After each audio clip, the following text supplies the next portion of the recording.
দেশ বিদেশের ব্যবসা বাণিজ্য আর অর্থনীতির সব খবর নিয়ে আমন্ত্রণ ওয়ালটন স্মার্ট ফ্রিজ বিজনেস রিপোর্টে। সরবরাহ কমের অজুহাতে দেশের বিভিন্ন স্থানে 150 টাকা ছাড়ালো পেঁয়াজের কেজি। আমদানির অনুমতির খবরে কমতে শুরু করেছে দাম। এনইআইআর সংস্কারের দাবিতে এবার বিটিআরসি ভবন ঘেরাও মোবাইল ব্যবসায়ীদের দাবি মানা না পর্যন্ত দোকান বন্ধ রাখার ঘোষণা। 2030 সাল নাগাদ জিডিপিতে এসএমই খাতের অবদান 35% উন্নীত করার লক্ষ্য এসএমই ফাউন্ডেশনের ঋণ সহায়তা আর বিনিয়োগ বাড়ানোর তাগিদ। এমন সব খবর নিয়ে আমাদের আজকের আয়োজন।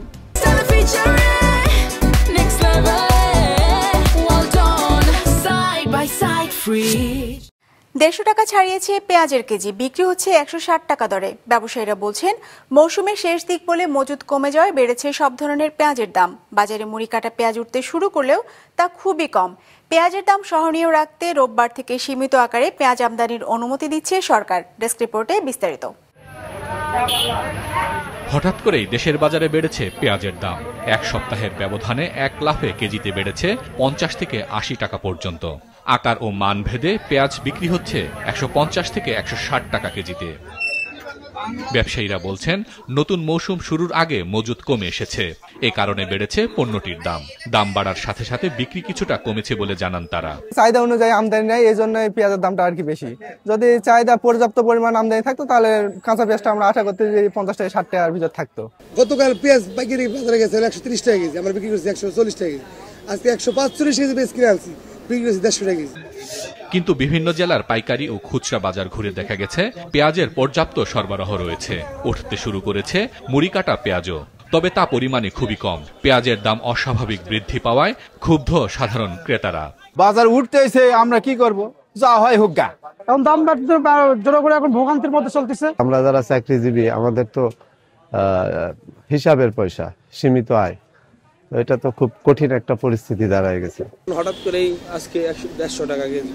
যারা আমরা সাধারণ ক্রেতা ভোক্তা, মধ্যবিত্ত ফ্যামিলি, তাদের জন্য আসলেই ক্রয় সীমার বাইরে চলে যাচ্ছে। এদিকে দেশের বাজারে পেঁয়াজের দাম সহনীয় রাখতে আজ থেকে সীমিত আকারে পেঁয়াজ আমদানির অনুমতি দিয়েছে সরকার। গতকাল কৃষি মন্ত্রণালয় এক বিজ্ঞপ্তিতে জানিয়েছে, প্রতিদিন 50টি করে আইপি ইস্যু করা হবে। প্রত্যেকটি আইপিতে সর্বোচ্চ 30 টন পেঁয়াজের অনুমোদন দেয়া হবে। সরকার আসলে সহানুভূতি দেখাচ্ছে কিছু কৃষক নামীয় লোকদের। আসলে এরা কৃষক নামীয় না, এরা হচ্ছে অরিজিনাল মুনাফা লোভী। যদি প্রতিদিন 1500 টন না দিয়ে মিনিমাম আরো ডবল করে দেয়, প্রতিদিন 100 জনকে দেয় 30 টন করে, তাহলে আর পেঁয়াজ আলাদের যদি দেয়, যারা পেঁয়াজের ব্যবসা মূলত করে তাদেরকেই যদি দেয়, তাহলে বাজারটা নিয়ন্ত্রণে চলে আসবে।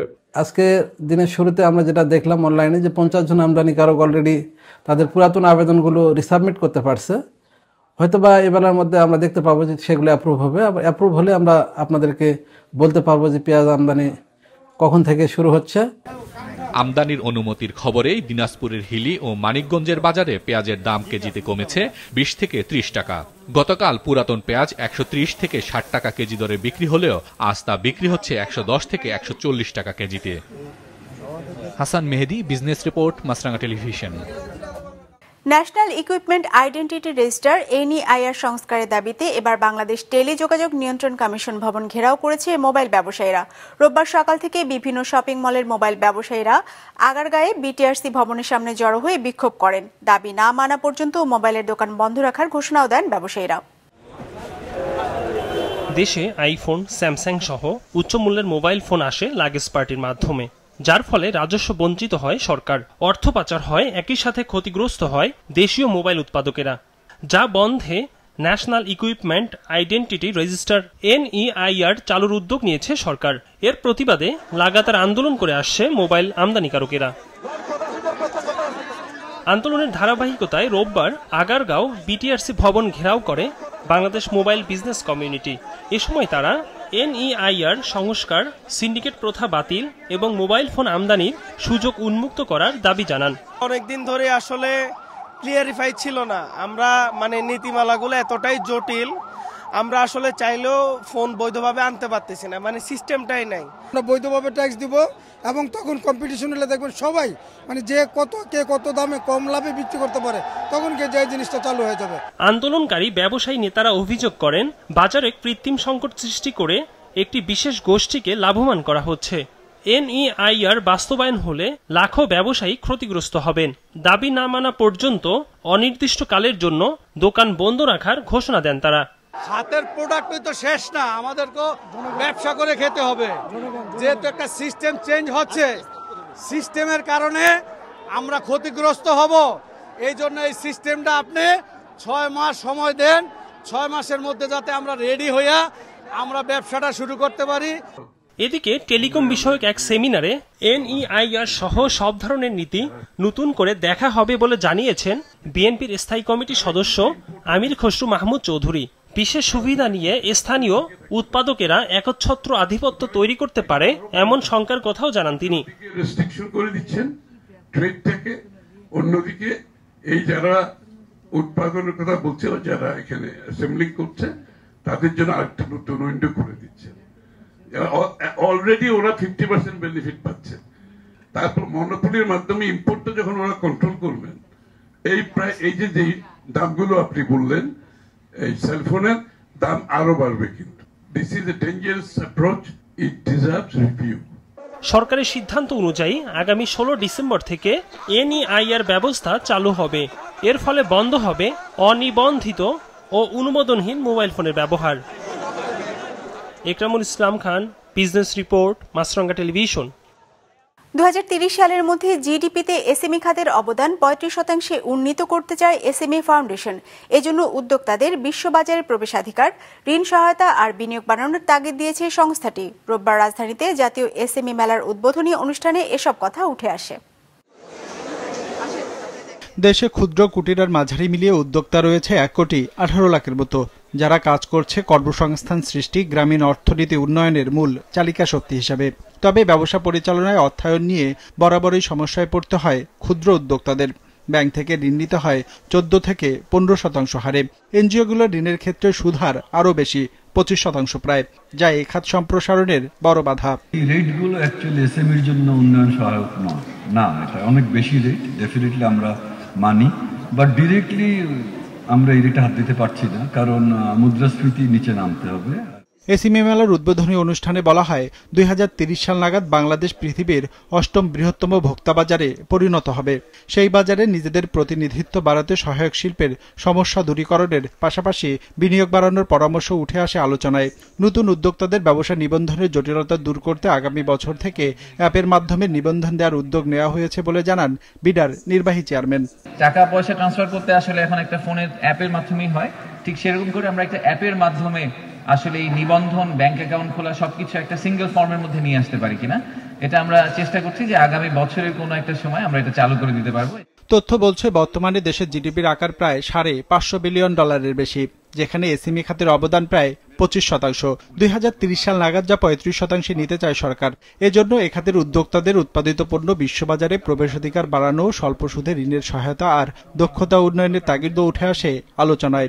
এ খাতের উন্নয়নে যথাসম্ভব সহায়তা করা হচ্ছে বলে জানান শিল্প উপদেষ্টা। মেলাটা ধরেন 8 দিন চলবে, তারপরে এই এসএমই পণ্যগুলি আমাদের যদি কারো পছন্দ হয় কোথায় পাওয়া যাবে আমরা হয়তো জানি না। আমাদের যদি একটা common sales and display centre থাকে এসএমইদের জন্য, যেখানে ওনারা ওনাদের পণ্য এনে প্রদর্শনী করতে পারবে এবং বিক্রি করতে পারবে, সেটা আমাদের সবার জন্য, সব এসএমইদের জন্য কিন্তু খুব হেল্পফুল হয়। ব্যবসার সঙ্গে সংশ্লিষ্ট এসএমই উদ্যোক্তা গ্রুপ, ক্লাস্টার এবং বিভিন্ন সাবসেক্টরের উদ্যোক্তাদের অনুকূলে সৎ শর্তে স্বল্প সুদে জামানতবিহীন ঋণ প্রদান করা হচ্ছে। এর ফলে উদ্যোক্তারা প্রতিযোগিতামূলক হতে পারছেন এবং নতুন বাজার সৃষ্টি করা সম্ভব হচ্ছে। এ সময় অর্থনৈতিক উন্নয়নে বিশেষ অবদানের স্বীকৃতিস্বরূপ ক্ষুদ্র, মাঝারি ও স্টার্টআপের 6 উদ্যোক্তাকে প্রদান করা হয় বর্ষসেরা এসএমই পুরস্কার। রঞ্জিবুল মিজান, বিজনেস রিপোর্ট, মাছরাঙ্গা টেলিভিশন।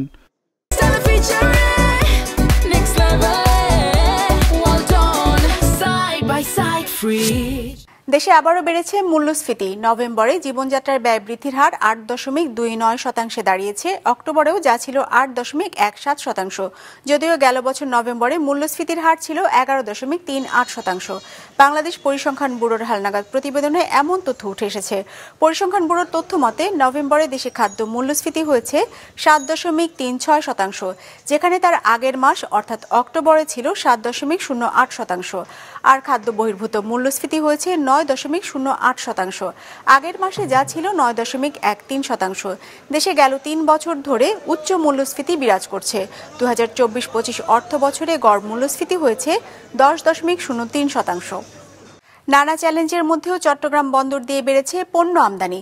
চলতি বছরের 10 মাসে এ বন্দর রেকর্ড পরিমাণ কন্টেইনার ও কার্গো হ্যান্ডলিং করেছে। এবার আগের রেকর্ড ভেঙে নতুন মাইল ফলক করার অপেক্ষায় বন্দর। ব্যবহারকারীরা বলছেন পূর্ণাঙ্গ অটোমেশন আরও বেশি সমন্বয় প্রয়োজন। নাজমুল সাদিকের রিপোর্ট, ক্যামেরায় ছিলেন রবিউল টিপু। বিশ্বব্যাপী অস্থিরতা, নির্বাচন, রাজনৈতিক অনিশ্চয়তা ও ডলারের উচ্চ মূল্যে বছর জুড়েই দেশের আমদানি রপ্তানি খাতে কিছুটা মন্দা চলছে। তবে এমন পরিস্থিতিতেও চট্টগ্রাম বন্দর দিয়ে বেড়েছে পণ্য আমদানি। চট্টগ্রাম বন্দর কর্তৃপক্ষের হিসেবে বছরের প্রথম 10 মাসেই রেকর্ড প্রায় 28,50,000 একক কন্টেইনার ও 11,50,00,000 টন খোলা পণ্য হ্যান্ডলিং করেছে দেশের প্রধান সমুদ্র বন্দর। গেল বছরের চেয়ে কার্গো হ্যান্ডলিং বেড়েছে প্রায় 12.5%।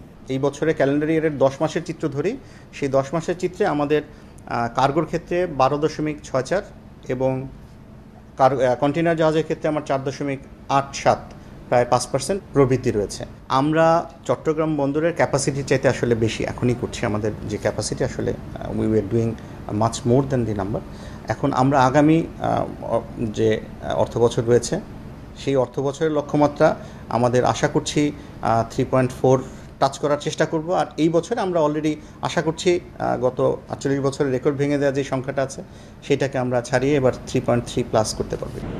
তবে চট্টগ্রাম বন্দরের সর্বোচ্চ সুফল করে তুলতে পূর্ণাঙ্গ অটোমেশন ও বন্দর সংশ্লিষ্ট অন্য প্রতিষ্ঠানগুলোর কাজে সমন্বয় জরুরি বলছেন বন্দর ব্যবহারকারীরা। আমরা চাই যে পুরোপুরি অটোমেশন, শুধু বন্দর না, কাস্টমস এবং বন্দর পুরোপুরি অটোমেশনের আওতায় চলে আসুন এবং যত বেশি অটোমেশনের আওতায় আসবে তত এই ধরনের মিথ্যা ঘোষণা পণ্য কিংবা আরও অন্যান্য যে সকল ফাঁকফোকরগুলো থাকে সেগুলো বন্ধ হয়ে যাবে।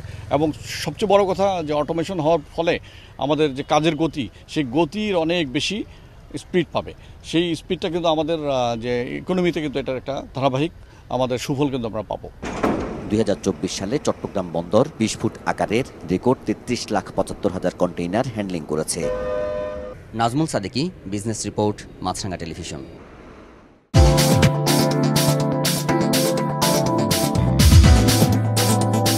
সূচক পতন দিয়ে শেষ হয়েছে ঢাকার শেয়ার বাজারে সপ্তাহের প্রথম কার্যদিবসের লেনদেন। সার্বিক সূচক ডিএসসি এক্স 13 পয়েন্ট কমে দাঁড়িয়েছে 4,872-এ। বেচাকেনা হয়েছে 267 কোটি টাকার। লেনদেনে অংশ নেওয়া প্রতিষ্ঠানগুলোর মধ্যে দর বেড়েছে 110টির, কমেছে 209টির, আর অপরিবর্তিত আছে 68টির দর। এবার বাজার নিয়ে বিশ্লেষণ শুনব ব্র্যাকিপেল স্টক ব্রোকারেজের। আজ ডিএসসি এক্স ইন্ডেক্স ক্লোজ হয়েছে 4,872.64 পয়েন্টে, যা গত বৃহস্পতিবার থেকে 13.93 পয়েন্টস কম। আজ টার্নওভার ওয়াইজ মার্কেটে নিম্নমুখী প্রবণতা লক্ষ্য করা গেছে, যা গত বৃহস্পতিবারের তুলনায় 26.5% কম।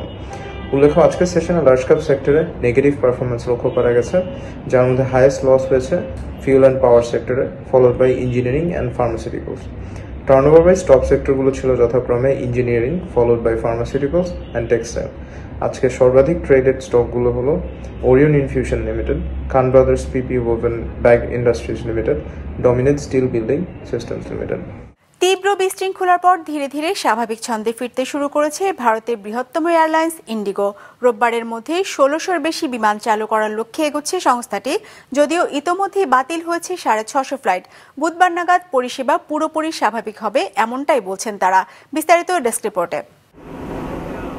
ভারতের বৃহত্তম এয়ারলাইন ইন্ডিগো তুলনামূলকভাবে কম খরচে প্রতিদিন প্রায় 2300টি ফ্লাইটে যাত্রীদের বিমান পরিষেবা দিয়ে থাকে সংস্থাটি। কিন্তু নতুন ক্রু রোস্টারিং নীতি মানিয়ে নিতে ব্যর্থ হওয়ায় পাইলট সংকটে পড়েছে ইন্ডিগো। এতে চরম দুর্ভোগে পড়েছেন হাজার হাজার যাত্রী। গত 5 দিন ধরে শত শত ফ্লাইট বাতিল করেছে ইন্ডিগো। রোববার পরিস্থিতি কিছুটা স্বাভাবিক হলেও দিল্লি এবং মুম্বাই বিমানবন্দর থেকে শতাধিক ফ্লাইট বাতিল করে বিমান সংস্থাটি। ইন্ডিগো কর্তৃপক্ষ জানিয়েছে রোববার 1,500-এর বেশি বিমান পরিচালনা করবে তারা। এছাড়াও 95%-এরও বেশি নেটওয়ার্ক সংযোগ এরই মধ্যে পুনঃস্থাপিত হয়েছে। 138টি গন্তব্যের মধ্যে 135টিতে বিমান পরিচালনা করতে সক্ষম বলেও দাবি করেছে ইন্ডিগো। এ পরিস্থিতির কারণ জানতে চেয়ে ইন্ডিগোর প্রধান নির্বাহী কর্মকর্তাকে কারণ দর্শানোর নোটিশ পাঠিয়েছে দেশের বিমান নিয়ন্ত্রক সংস্থা ডিজিসিএ। এছাড়াও বেসামরিক বিমান পরিবহন মন্ত্রণালয় শনিবার নির্দেশ দিয়েছে বাতিল হওয়া সব বিমানের রিফান্ড প্রক্রিয়া রোববার রাত ৮টার মধ্যে যে কোনো পরিস্থিতিতেই শেষ করতে হবে, না হলে শাস্তিমূলক ব্যবস্থা নেওয়া হবে। এছাড়াও যাত্রীদের সহায়তায় dedicated passenger support and refund facilitation cell তৈরি করতে বলা হয়েছে। এই বিশেষ সেলই সরাসরি যোগাযোগ করবে যাত্রীদের সঙ্গে, যাতে তাদের টাকা ফেরত পেতে বারবার যোগাযোগ করতে না হয়।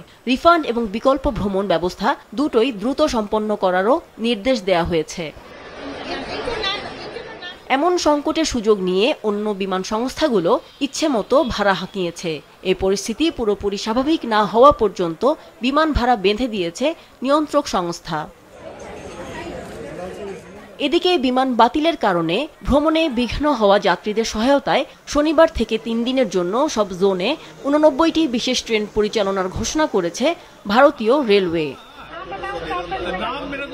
Amina Lucy, business report, Maasranga television.